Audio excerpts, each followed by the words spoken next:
Hello and welcome back to the Geordie Pig Investor channel, where we dive deep into the world of dividend investing to help you build a portfolio that pays you. In today's video, I'm breaking down all the stocks I bought and sold throughout November. It was a quieter month, but I still managed to add to a few of my holdings. I'm excited to walk you through everything, and as always, I'd love to hear your thoughts in the comments below. Anyways, let's get straight into it and start off by looking at the stocks I sold in the month of November. The first stock I trimmed down on this month was Safe Store Holdings. I'm finally back into the profit on this one and decided to sell 20 shares for a total amount of £146.60. This meant I had an overall realised gain on this sale of £15.80. I had a comment on my last buys and sells video to include the ticker symbols again on each of my stocks, so that's exactly what I've done on today's video for all of the stocks I've bought and sold.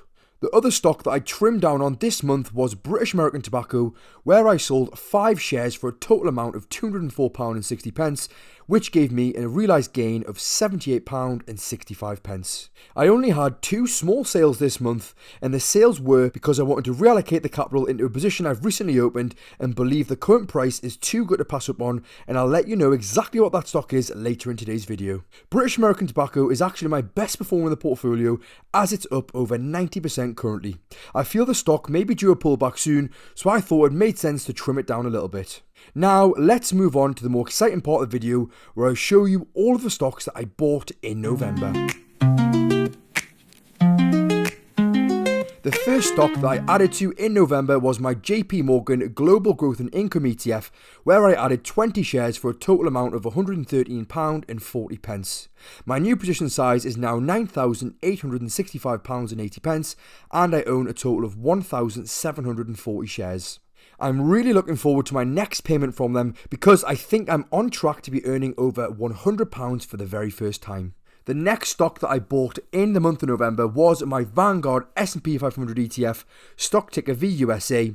I bought 1.5 shares for a total amount of £144.58, so my new position size is now £11,378.85, and I own a total of 117.5 shares. These are my 2 bread and butter positions in the portfolio, and they make up close to 40% of the overall portfolio. My aim is to always add to them on a monthly basis, so they remain my core holdings. When it comes to dividend tracking apps, Snowball Analytics is hands down one of the best out there. Look, if you're investing and you need a good portfolio tracker, this is like the Rolls Royce of portfolio trackers. I've been using it since day one of my investing journey, and it's been a total game changer. So you're going to have no more wrestling with spreadsheets. You can check out your whole portfolio or go deep into individual stocks, and for dividend investors, this is where Snowball really flexes. It tracks your income down to the penny, shows you an event calendar so you know exactly what's coming from your stocks over the next few months. It can even predict future income. And there's a backtest feature so you can see how you stack up against the S&P 500 or any index for that matter. If you want to try it, hit the link in the description. You'll get a free 2-week trial, and if you stick with it, there's an extra discount waiting for you at the checkout. The next stock that I added to in November was my Income Shares Tesla ETP, where I added 20 shares. I've talked about Income Shares quite a lot on my channel recently, and have made an entire video on their strategy change, so if you are interested in that, then please go check it out. But this month, I decided to just add 20 shares, which brings my total shares now to 180, and my new position size is £829.98.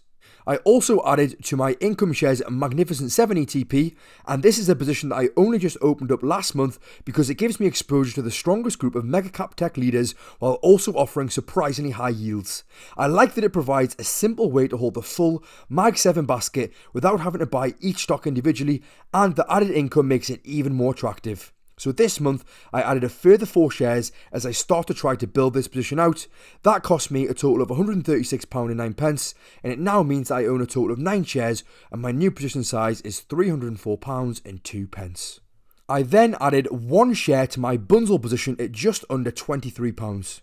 Since buying this stock, the price has dropped even further, so I may look to continue adding to this position over the next month while I feel I can get it at a discount. I now have a total of 51 shares, and my new position size is £1,093.44. And the final stock that I added to in November was one that I added into my portfolio last month if you watched the video, and my conviction is really high on this one. That is none other than PayPal, and I believe the company is deeply undervalued relative to its long-term potential. I recently did a full stock analysis video breaking down everything about the company and why I see it as one of the best value American stocks on the market right now. If you want more insight into the company, then please check out that video. But that is exactly why I spent the majority of November's budget on this one. As you can see, I added a total of 16 shares for an amount of £806.11, which means my new position size is now £1,094.95, and I own a total of 23 shares. And this stock was the reason why I ended up trimming out a small portion of my British American Tobacco and Safestore holding positions. So overall, I ended up spending over £1,300 on stocks. Most of the cash I put to work came directly from my own contributions alongside the 2 sales that I did make. There was a portion that came from reinvested dividends I received during the month, and each month this number continues to grow. If you'd like to know which stocks paid me dividends in November, I've already uploaded that video, so be sure to go check it out on my channel. Looking ahead, my priority is to strengthen and build my current positions while keeping sales to a minimum. That said, over the past few months, if you had been watching, you'd known that I have added quite a few new stocks and trim positions where my conviction is faded. I'm comfortable making these adjustments when they serve a long-term benefit, as I know I have a long time horizon and want to capitalise on opportunities as they arise. With that in mind, this is a good time to outline my key objectives for 2025 and see how I'm getting on so far. In this part of the video, I want to share some key points about my investing strategy moving forward. It's a pretty simple approach, but I find it really useful to write down my goals and remind myself of them. And of course, goals can change over time, so it's always worth checking in to make sure you're still happy with the ones you originally set out to do. With 2026 just around the corner, it's going to be a great time for me to evaluate these goals and potentially set some new ones moving forward into the new year. But one of the major points for my 2025 stocks and shares ISA investing strategy is to make sure that I'm always paying myself first. By this, I mean consistently investing money every payday, essentially paying myself first by putting cash straight into my ISA. This way, I get used to not ever seeing the money as spendable. Just like my mortgage or water bills, I treat my ISA contribution as a fixed, non-negotiable payment. That mindset turns investing into a healthy habit and keeps me disciplined month to month, and moving forward, it's still going to be one of my main points for 2026. The next part of my strategy is to keep making consistent monthly contributions into my 2 core ETFs, VUSA and JGGI. Over time, my goal is to build these to around 40% of my overall portfolio. At the moment, they're sitting at just over 37%, which I'm already really pleased with. I've set this as one of my main objectives for 2025 because it helps me stay focused on the bigger picture. No matter what's going on in the markets or in the world, I want to keep steadily adding to my VUSA and JGGI positions and block out the noise. One of my biggest goals over the past year was to trim down my portfolio so it was at a maximum of 25 stocks and ETFs.